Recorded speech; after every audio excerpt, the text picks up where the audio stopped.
सुगना आ कहवा जनम लई दुनु लाले जी हाय जी पर्वत जनम लेलकै हरियर सुगना आ मक्का में जनम लई दुनु लाले जी।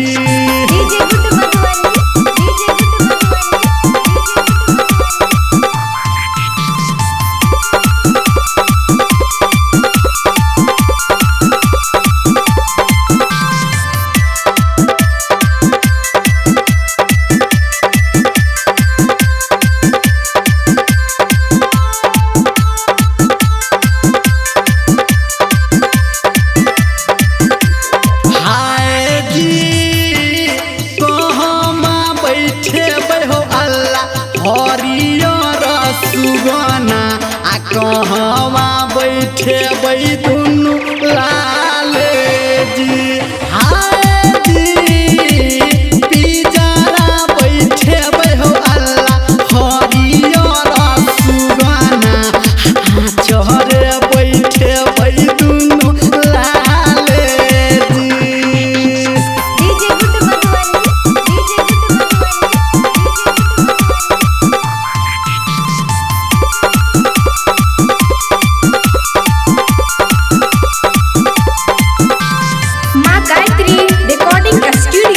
मधेपुर चूड़ी बाजार। अभी आप सुन रहे हैं धर्मेंद्र निर्मलिया को।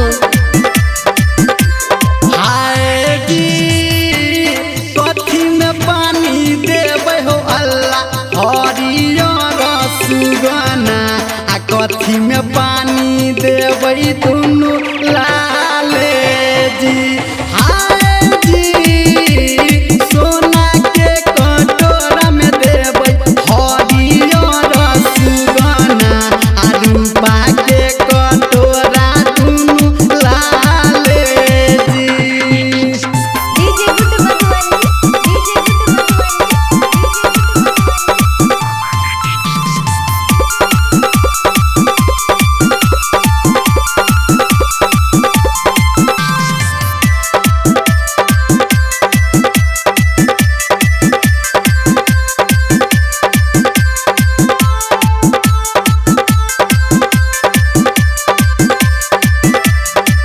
हाय जी कथी हो भोजन देबै अल्लाह हरियर सुगना आ कथी हो भोजन देबै दुनु लाले जी हाय जी दाना देबै सुन हो अल्लाह हरियर सुगना आ खुआ औटल देबै दुनु लाले जी।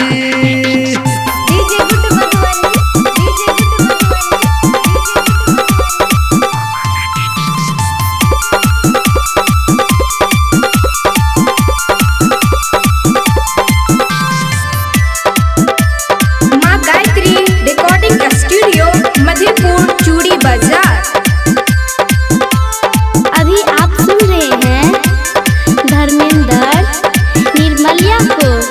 हाय जी कथी हो पढ़ेबै अल्लाह हरियर सुगना आ कथी हो पढ़ेबै दुनु लाले जी हाय जी रामे राम पढ़ेबै हो अल्लाह हरियर सुगना आ कलमा पढ़ेबै दुनु लाले जी।